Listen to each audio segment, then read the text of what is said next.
kaidaran. So karon ang ato ang i-content karon maukay-ukay.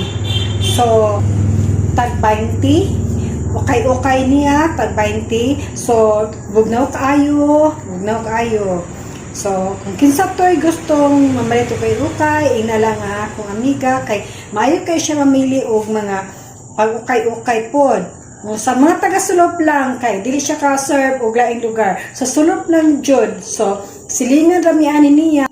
Tanawan ninyo money siya. So pwede mo rin niyo siya iloho-loho. Nice kay siya. Pwede niyo siya sa pangsimba. So ako lang kikaingon ha.